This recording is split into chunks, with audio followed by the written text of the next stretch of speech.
ఆ రోజా ఉంది కదా, ఆర్కే రోజా అవును. మంత్రిగా పనిచేసింది. అవును. ఆమె వచ్చి ఎగతాళిగా మాట్లాడుతున్నది. అవును. మా జగనన్న చాలా ఫ్యాక్టరీలు ఇచ్చాడు, చాలా కంపెనీలు ఇచ్చాడు, చాలా అద్దె ఇచ్చాడు, ఇది ఇచ్చాడు అంది కదా. ఉమ్. సంతబాబు గారు, మీరు మీకు ఎప్పుడన్నా రోజా కనపడితే ఉమ్. మీరు ఒక్క మాట అడగండి. ఇప్పుడు దావోస్ పర్యటనకి వెళ్ళటానికి ముందు, వెళ్ళిన తర్వాత, అక్కడ ఉన్న 7 నెలల్లో ఆంధ్రప్రదేశ్ రాష్ట్ర పరిస్థితి మీద అవును.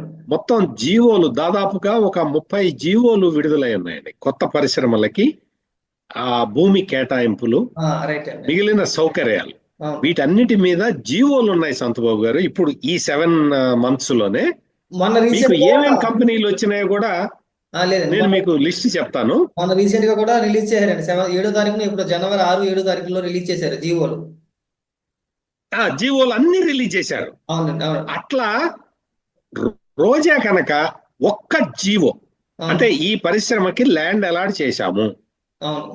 ఈ పరిశ్రమకి ఇదిగో ఇంత ఇంత పవర్ అలకేట్ చేశాము, అవును. ఈ పరిశ్రమకి ఆ ఈ ఇది వాటర్ సోర్స్ చూపించాము అని అటువంటి జీవో ఏదన్నా ఒక్కటి చూపించమని అడగండి సంతబాబు గారు, ఈసారి మీకు రోజా కనపడితే.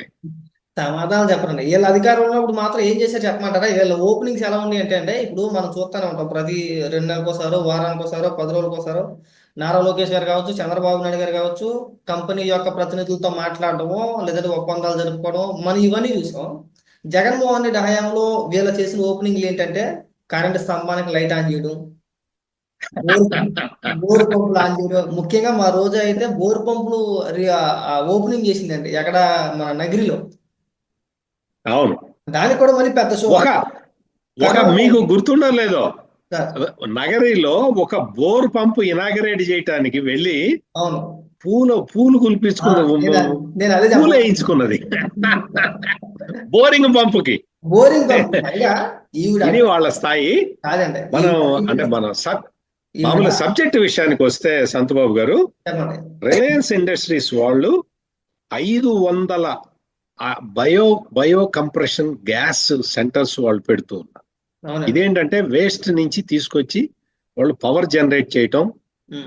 దీనికి ఈ బయో ఫర్టిలైజర్, వీటికి సంబంధించిన ప్లాంట్లు, ఇది భారీ పెట్టుబడి అండి. అవును. తర్వాత భారత్ పెట్రోలియం కార్పొరేషన్ లిమిటెడ్ వాళ్ళు నెల్లూరు, టాటా కన్సల్టెన్సీ సర్వీస్ వైజాగ్ అండి. ఇప్పుడు మీకు గుర్తుండే ఉంటుంది టాటా. నెల్లూరులో బీపీసీఎల్ వారు పెట్టేది 95,000 కోట్ల రూపాయలు పెట్టుబడి కదండి.